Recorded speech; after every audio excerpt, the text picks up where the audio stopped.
Creation is complete. It is already finished. Now, why does that matter?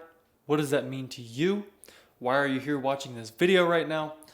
I want to tell you that anything that you're conceptualizing right now, any picture that you hold in your mind of who you want to be, what you want to bring into your life, how much money you want to make, the type of relationship that you want to have, that partner that you want to attract to you.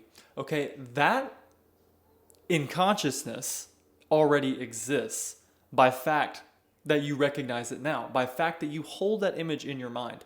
It already exists and it is already manifested. The clearest example of this is in the Bible, in the creation story, where God said on the final day that creation is complete.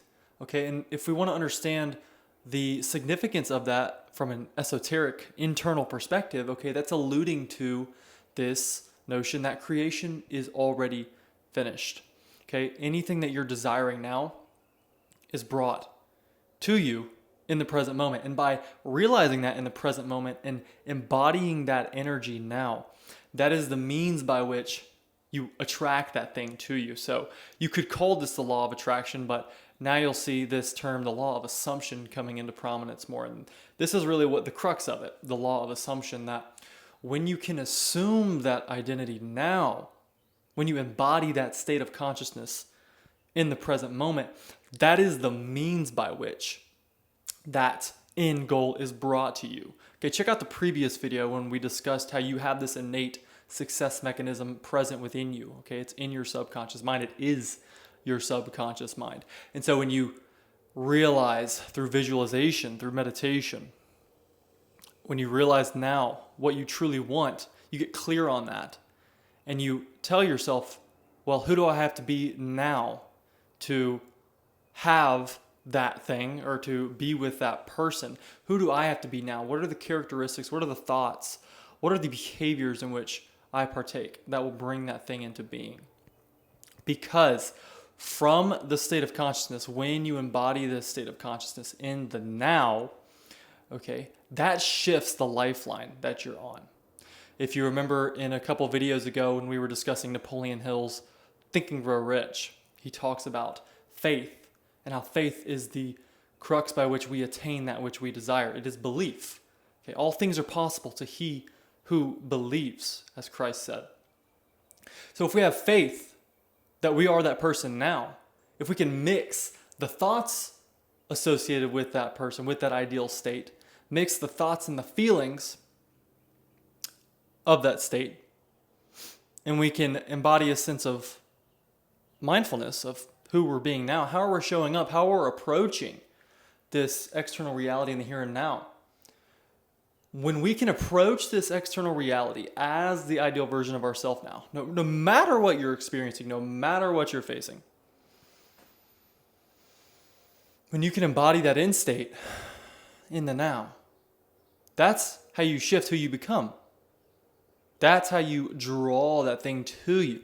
That's the means by which it comes to you, both through your actions and also through synchronicities, through chance encounters, okay? The referrals you might get when you have a conversation with someone and they tell someone else about you, and then that person tells another person, and then it comes back to you. Because again, the subconscious mind isn't just personal to you. There is your personal subconscious mind, let's say, and that alters how you're showing up. But there's also this collective consciousness, okay? You know, Carl Jung is famous with coining the idea of the collective unconscious. And it's the same here, where we have this element of our minds where we're all interconnected and part of this same infinite intelligence, this one harmonious, coherent system that's always in connection with each other, whether or not we realize it. And so when you make that shift internally, when you start to harness your attention, because where your attention goes, your energy flows.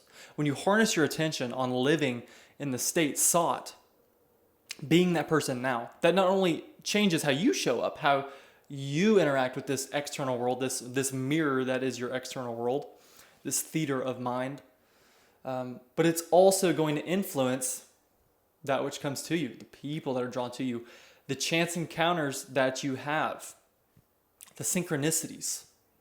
All that comes about by, again, realizing that creation is finished. It's such a powerful concept. And so when you realize that, this is where the concept of spiritual rest comes in. And rest is such a powerful, powerful tool. This is also synonymous with surrender, okay, which is part of the RISE method. That's the third part of the RISE method. Okay, the RISE method begins with recognition or revelation, and then goes into imagination. So we've recognized and revealed limiting beliefs, ways we've showed up in the past that are no longer serving us, which inherently points to how we do want to show up and starts to spark our imagination. Okay, so what do we do? What do we want to create now? How do we want to show up? What relationships do we want to have? What kind of work do we want to engage in? What's the meaning of our work? What's our connection to a higher power? We start to really get clear and become a conscious creator through our imagination. And then that third step is surrendering to that. Okay, and that's synonymous with resting in being that which you desire to be now, because creation is finished. Okay, the external world there's a time lag between who you're being now and what's manifesting around you. So when you make the shift now, it's only a matter of time before that reflects externally. But you have to embody that person now. You have to realize how you're showing up now. You have to point the finger to yourself. Take the responsibility onto yourself and realize the choice that you have and the power that you have and the responsibility with that power. And so when you realize that the end is now, that creation is complete, again, that is the means by which everything you desire comes into being. This is the law of assumption. And you can rest in body. Yes, that can mean stillness, sure. Resting in the body. But really what we're talking about is being able to rest in who we are. And just to have faith, have confidence in who we're being. Because confidence, right, that word, with faith. We can have confidence in how we show up, confidence in how we choose to act, confidence in what we choose to say, confidence in how we're spending our energy, what we're focusing on. Because we know that which we desire is here and now. And so long as I maintain that focus on that which I desire, maintain focus on that end state, and the qualities and characteristics associated with that end state, as long as I maintain that faith and rest in that, it's inevitable. It is inevitable. And that is to say that you won't have challenge, you won't have trial, you won't have resistances come up. Of course you will, you're a human being. But the point is to meet those points of resistance, those times of challenge, with surrender. Again, returning to the end, surrendering to the vision that you've created for yourself. Okay, so surrendering to what you've imagined. Remember that RISE method. Revelation, imagination, surrender, and embodiment. So you surrender to it and simply allow whatever moves through you to move through you and to want to express how you should act, how maybe you should not act, how you should reserve. Okay, there's as much as we are taking aligned action, there's also aligned non-action. Okay, that's another component. Being able to be still and be thoughtful with how you're speaking and where you're deciding to go and the type of investments you're willing to make, right? That's also a component of this. And in that embodiment process, as this comes to material reality, you naturally come up against patterns. You naturally come up against past parts of yourself that are trying to, quote unquote, protect you. Protect you from change because those patterns have kept you alive up to this point.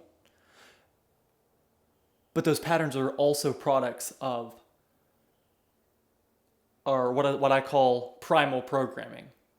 So basically, just patterns that we are evolutionarily adapted to wanting to preserve. So wanting safety, seeking safety, and keeping ourselves protected from the unknown at all costs. Because evolutionarily, from a biological standpoint, if it's It's kept us alive to this point. Does a pretty good job, right? But the point of your evolution and why you're here, this is truly what I believe, why you're here, why I'm here, why we're all here, is to transcend those programs, to recognize them, yes, and to integrate them in a sense, to accept them, to realize that's part of who we are. We're in these bodies. God brought us into these bodies. We incarnated in this physical vessel for a reason. To acknowledge and accept where we've come from, our roots, and then all the while to move forward and to transmute that energy of fear, of guilt, of shame, okay, around where we're going to get our next meal from, where our money's coming from, fear around if we're going to be accepted. Okay, we can notice those as part of our primal past, this primal programming. Okay, and then harness the creative power that we have, that is our imagination. So through revelation, revealing, okay, things that are suboptimal, okay, thoughts and feelings that are suboptimal, how we're showing up in different areas of our life, whether it's our business, whether it's our habits of being healthier, whether it's how much money we're making and how we view our finances relate to the flow of money in our lives. You can recognize that, reveal how it's no longer serving you because you have an inclination, you imagine something greater for yourself. And by the fact that you imagine something greater for yourself, it's calling to you and it wants you to bring it to fruition. What you desire, desires you. What you imagine, imagines you. Your desire is divinely inspired. I'll say that again. Your desire is divinely inspired. So when you have the revelation of what you no longer want, and you can allow that to point you to what you do want and start to imagine that and really get a clear sense of that in your mind's eye,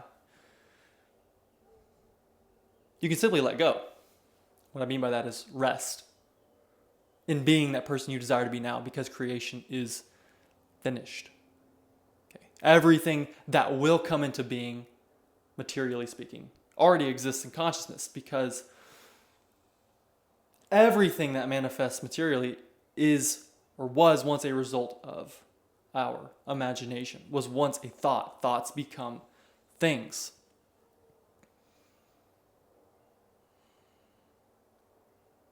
So I wanted to leave you with that today.